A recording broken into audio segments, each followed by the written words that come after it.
풍성이 임하기를 간절히 축원합니다. 우리가 지난주에서 제사장의 옷에 대해서 쭉 살펴보고 있는데 제사장의 옷은 거룩한 옷이에요. 하나님께서 지혜를 준 사람들이 하나님의 영으로 지은 옷이에요. 그래서 아주 매우 거룩한 옷이 제사장의 옷이에요. 근데 오늘 보면 이 제사장의 옷을 만드는데 판결 흉패를 만들려고 했어요. 판결 흉패. 호센이라는 단어가 있는데 이게 반짝이다라는 뜻을 가진 유래의 단어예요. 뮤시파트 흉패인데 판결인데 재판 판결의 의미를 가지고 있어요. 호센, 뮤시파트 이 두 단어가 합쳐져서 판결 흉패라는 단어로 쓰여지는데 그 뜻이 결정하는 행위 이런 뜻을 가지고 있어요. 그럼 반짝이다라는 것은 왜 여기서 호센이라는 단어가 들어가느냐? 흉패에 보면 우리가 읽었지만 12개의 보석을 이렇게 달았어요. 그래서 매우 화려하고 빛났기 때문에 호센이라는 단어를 썼다라는 그런 이야기가 있어요. 자, 이것은 이제 가슴에 이렇게 붙이는 판결 흉패예요. 옷 가장 겉에 이 가장자리에 금고리를 달고 정사각형으로 이렇게 만들었어요. 길이는 대략 한 뼘 정도, 약 9인치 정도라고 얘기를 합니다. 근데 이 흉패에 주머니가 두 개가 있어요. 그래서 한쪽에는 우림, 한쪽에는 둠림이라고 하는 결정하는 어떤 그 물건을 이렇게 넣어둬요. 이 우림이라고 하고 둠림이라고 하는 게 뭐냐면 하나님의 뜻을 전달하는 도구예요. 이거 조금 이따가 말씀드릴 텐데 이 판결 흉패라고 하는 것, 이 가슴에 이렇게 다니는 흉패 얘기겠죠? 판결하는 것. 이것을 뜻을 이렇게 번역하면 시비를 가리는 가슴바지라고도 표현을 해요. 그러니까 판결 흉패 그러니까 뭐지 좀 어려운데 그러지만 좀 쉽게 풀면 시비를 가리는 가슴바지, 가슴에 달아놓는 거라는 거예요. 그런데 이 흉패는 만드는 방법이 있어요. 아무렇게나 그냥 짜투리 쳐가지고 이렇게 두 개 만들어 놓는 거 아니에요. 여기도 마찬가지로 에봇을 짜는 방법과 같아요. 에봇은 제사장의 옷이에요. 에봇과 만드는 방법이 같은데 재료가 똑같아요. 자, 성막을 우리가 보았을 때 늘 말씀드렸죠. 성막의 제일 안쪽에 들어가는 재료가 있죠. 그리고 제사장의 에봇을 만드는 재료가 똑같다 그랬죠. 그런데 이 흉패를 만드는 이 재료도 똑같아요.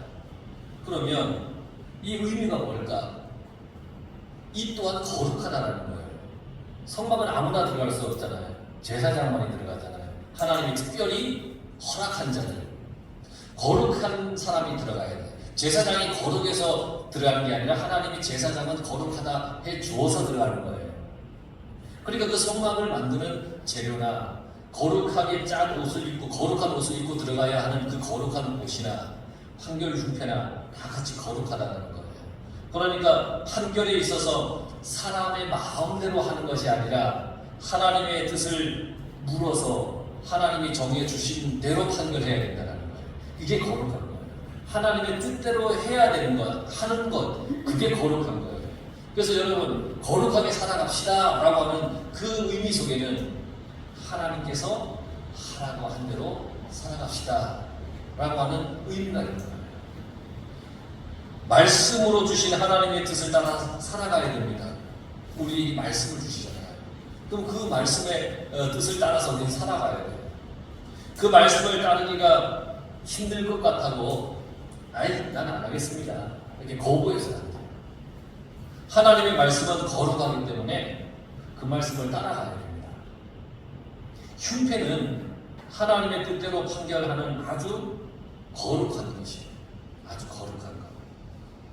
흉패는 하나님의 뜻을 밝히 보여주고 판결하는 기능을 하는 도구예요. 이게 제사장만이 가지고 있어요. 그 옷에 붙어 있어요.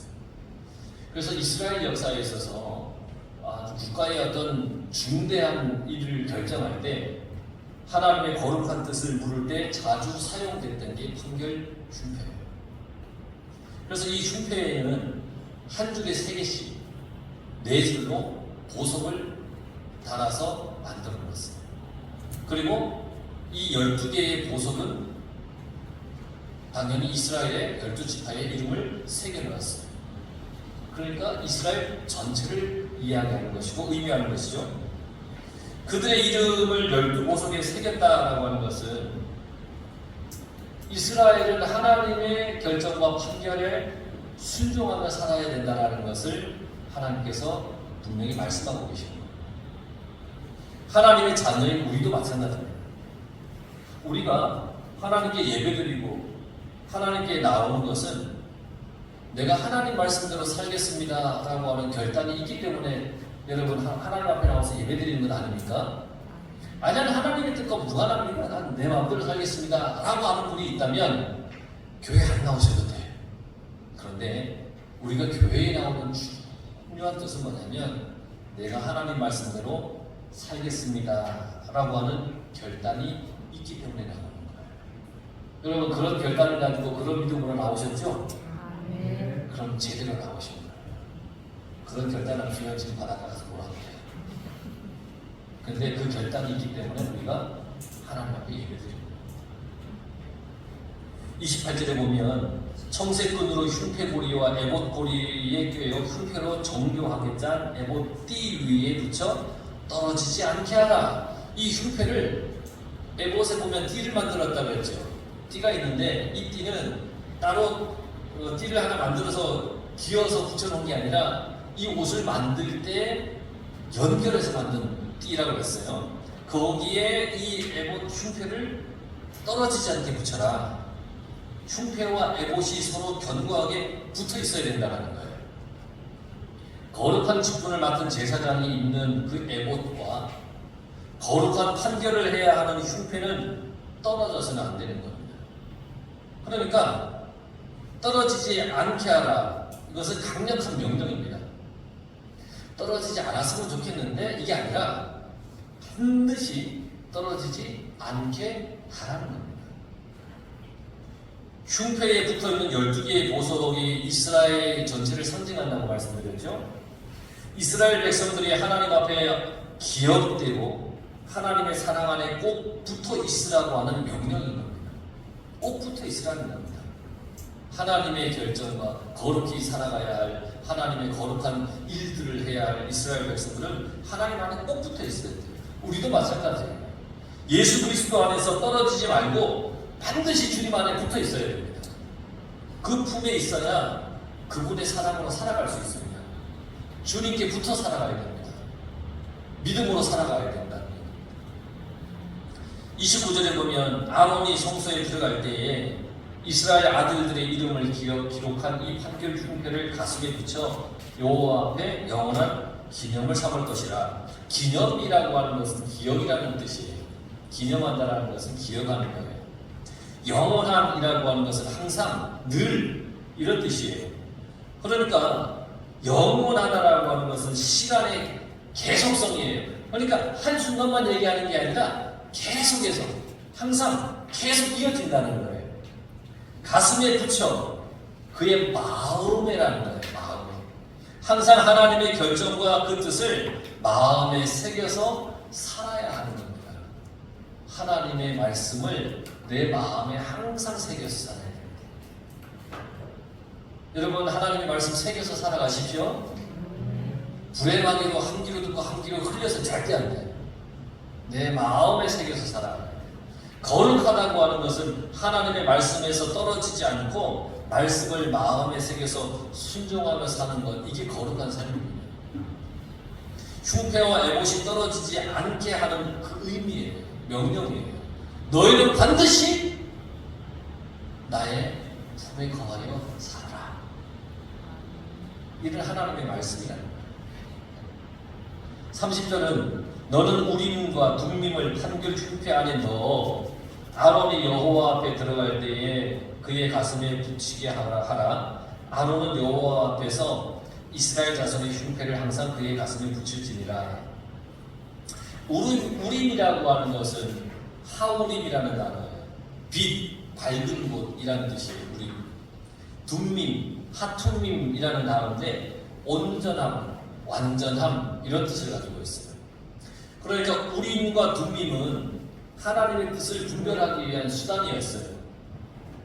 사무엘상 28장 6절에 보면 사울 왕이 여호와께 이렇게 뭘 물어봐요. 사울이 여호와께 묻자오되 여호와께서 꿈으로도 우림으로도 선지자로도 그에게 대답하지 아니하시므로, 여기서 우림이라는 게 나오죠. 하나님께 이 물어봤는데 하나님이 이거다 저거다 뭔가 대답을 안 해주시는 거예요. 사울이 물어보니까. 그런데 결국은 사울이 하나님의 대답이 더디 되니까 그 다음에 뭘 찾았냐면 신접한 여자를 찾았어요. 무당을 찾아갔다는 얘기예요. 오늘날 우리에게 우림과 둠밈이 있습니다. 그건 뭐냐면 빛되시고 완전하신 예수 그리스도이십니다. 예수님은 우리의 앞길을 인도해 주시는 분이에요. 내가 어디로 가야 할지, 무엇을 해야 할지 분명히 가르쳐 주시는 분이에요. 우리가 주님을 믿고 주님께 무거운 모든 짐을 맡기면 주님은 우리에게 쉽고 가벼운 몽에를 주신다고 했어요. 지금 내가 지고 있는 게 너무 무거워서 어찌할지 모르는데 이걸 주님께 맡기면 내가 지고 갈 수 있는 쉬운 걸 주신다고 했어요. 그러니까 나한테 멍해가 없다는 얘기가 아니에요. 쉬운 걸 주신다고 했어요. 가벼운 걸 주신다고 했어요. 여러분들의 인생에서 무엇을 결정하고 싶은 순간이 있으면 주님께 물어보시기 바랍니다. 주님께. 옛날에 여러분들도 그런 적이 있지 않습니까? 이 학교를 오가다 보면 이파리 하얗게 달린 그 줄기 하나 따서 좋아한다, 안 좋아한다, 좋아한다, 안 좋아한다. 너 누구 좋아해? 아니야. 그러면서 막 해가지고 좋아한다. 이렇게 해가지고 나를 봐 좋아하잖아. 막 그러면서 막 그런 적 있으시죠? 그렇게 결정하지 말고 우리 인생에 뭔가 정말 결정할 일이 있다. 주님께 물어보시기 바랍니다. 그리고 중요한 것은 주님의 대답을 기다려야 됩니다. 사울은 기다리지 못해서 신접한 여자를 찾아갔습니다. 근데 여러분, 기다리지 못하면 우리는 우상을 찾게 됩니다. 기다리지 못하면 그렇게 됩니다. 내 결정이 맞다고 교만하고 섣불리 행동해서도 안 됩니다. 빛되고 완전하신 주님의 이끄심을 기다리는 그 뜻대로 우리가 나아가야 되는 겁니다. 또한 이 제사장의 옷 중에 31절에 보면 에봇 받침 겉옷이라는 게 있어요. 이 발목까지 내려와서 온몸을 덮는 그 원피스 모양의 겉옷과 외투예요. 그러니까 머리가 들어갈 구멍을 내고 목 주위를 갑옷같이 짜서 찢어지지 않게 만드는 거예요. 목을 이렇게 들어가게 만드는 거예요. 옷 가장자리에는 청색, 자색, 홍색 실로 석류 모양을 수놓고 금방울을 간격을 두고 다는 거예요. 석류, 한 석류, 한 금방울, 한 석류, 한 금방울 이렇게 하면서 이렇게 가장자리 테두리를 이렇게 수놓는 거예요. 방울이라고 하는 게 이제 왜 달하는 거냐면 사람의 행동이나 발자취를 알게 하는 수단으로 사용돼요. 방울. 대제사장이 성소에서 직무를 수행하면서 움직일 때마다 딸랑딸랑 이 소리가 방울 소리가 나는 거예요. 움직일 때마다. 그래서 이 대제사장이 이 직무를 잘 수행하고 있음을 알려주는 거예요. 방울 소리가. 만약에 대제사장이 직무를 행하다가 도중에 부정한 행위 아니면 마음가짐으로 인해서 하나님으로부터 죽임을 당할 일을 했을 때, 즉 하나님의 일을 하는데 마음에 갑자기 죄악된 생각이나 그 하나님의 뜻과는 전혀 상관없는 어떤 세상적인 생각을 갑자기 해버렸어요. 그러면 어떻게 되냐면 하나님으로부터 죽임을 당하는 거예요. 그럼 방울 소리가 나지 않고 그치겠죠. 방울 소리고 대제사장이 살아있는지 죽었는지를 알 수 있는 역할을 하는 거예요. 이 35절에 그 말씀이 나와 있죠. 아론이 입고 여호와를 섬기러 성소에 들어갈 때와 성소에서 나올 때 그 소리가 들릴 것이라. 그리하면 그가 죽지 아니하리라. 학자들은 이 에봇의 받침 곳곳에 달린 이 방울에서 울리는 그 소리를 뭐라고 표현했냐면 하나님을 찬양하고 하나님께 경배드리는 소리, 하나님께서 택한 백성들과 대화하는 소리, 이렇게 학자들은 표현을 했어요. 그러니까 하나님과 대화하는 소리라는 거예요. 하나님의 대제사장은 지성소에 들어가서 하나님의 거룩한 제사장의 직무를 행하고 있는 거잖아요. 하나님과 직접 대면하는 거잖아요. 하나님과 대화하는 소리라 그렇게 표현을 했어요. 하나님을 향한 찬양과 경배의 소리가 우리의 일상에서도 날마다 울려 펴져야 됩니다.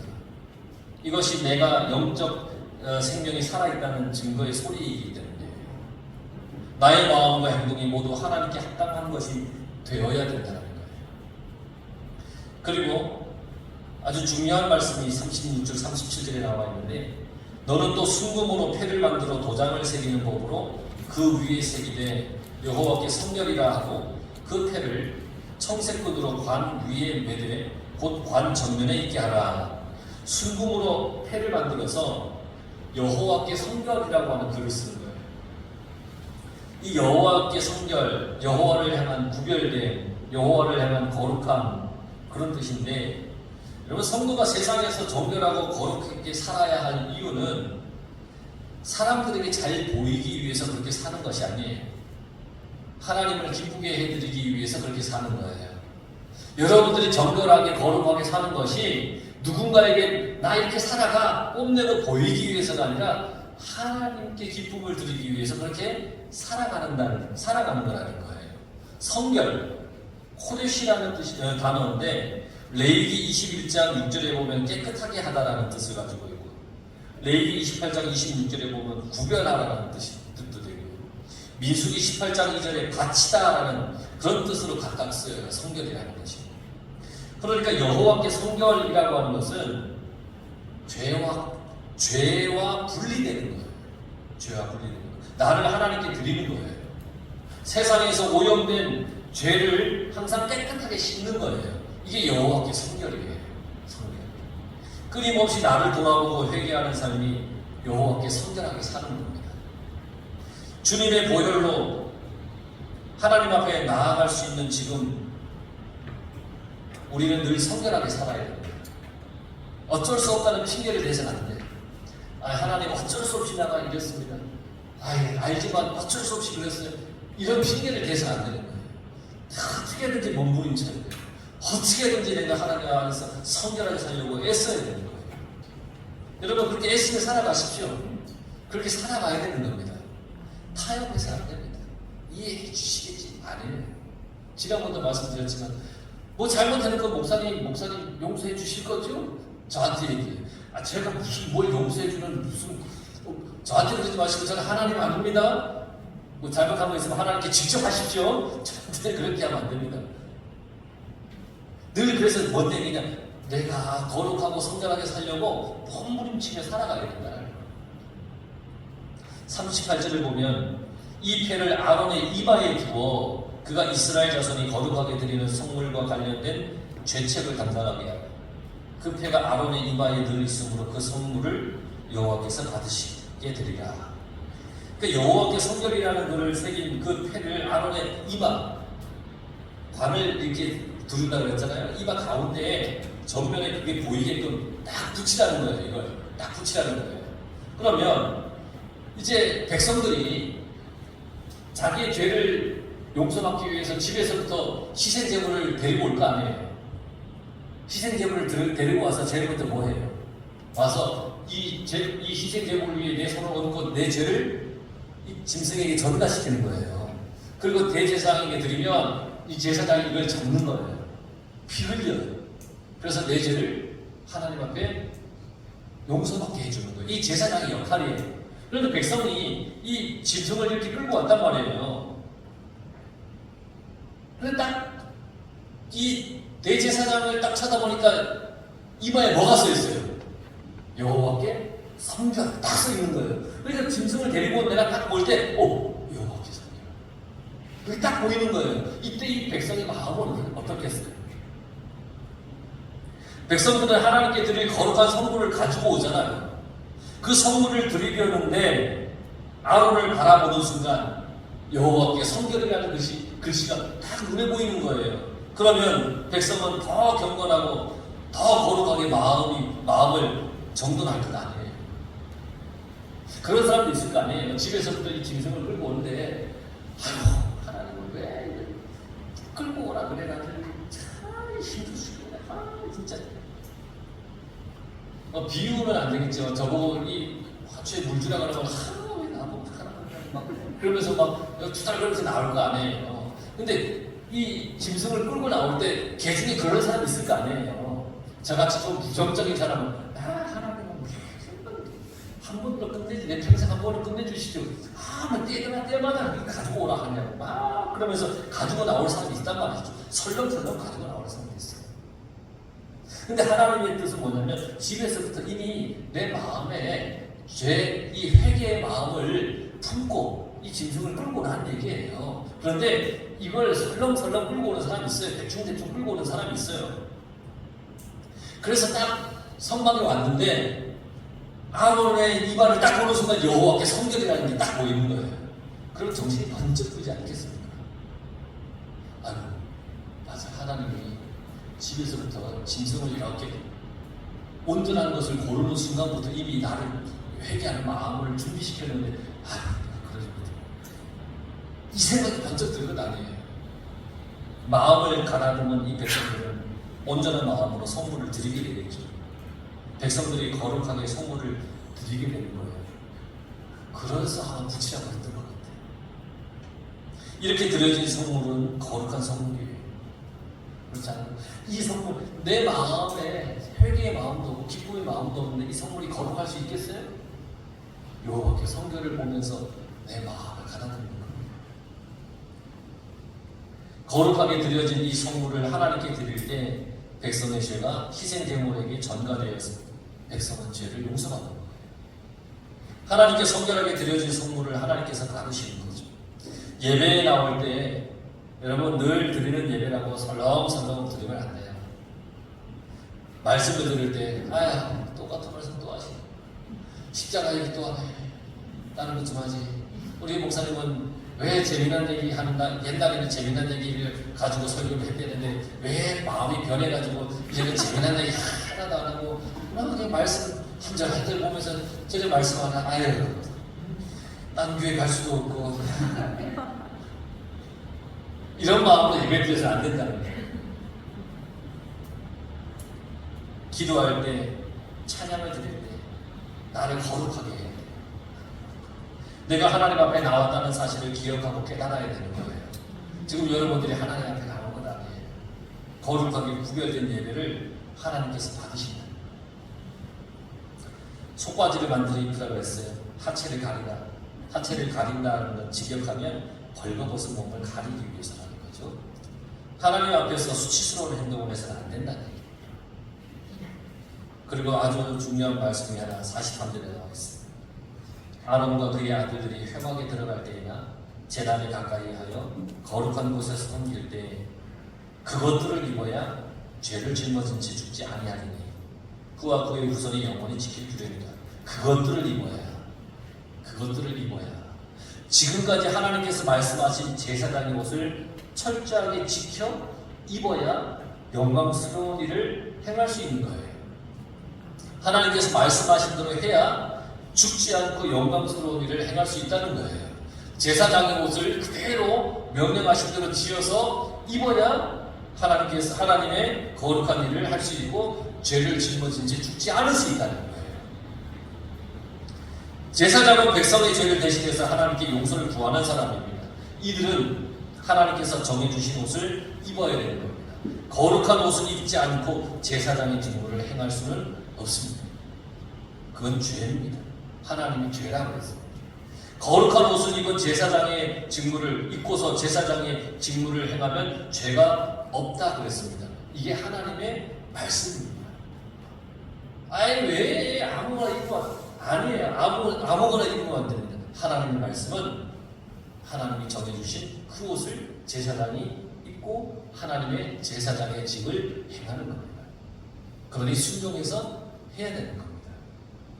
항상 하나님 앞에서 거룩한 삶을 살아가시기 바랍니다. 예수 그리스도를 믿고 섬기며 사는 것이 거룩한 삶입니다. 제사장이 거룩한 옷을 입었듯이 여러분들이 하루하루의 삶 속에 예수님과 동행하는, 예수님의 말씀을 붙잡고 살아가는, 그게 거룩한 삶인 겁니다. 주님을 떠나지 말고 주님 안에서 복되고 평안을 누리며 영원한 생명을 얻으며 여러분 그렇게 모두가 살아갈 수 있기를 간절히 축원합니다. 기도합니다.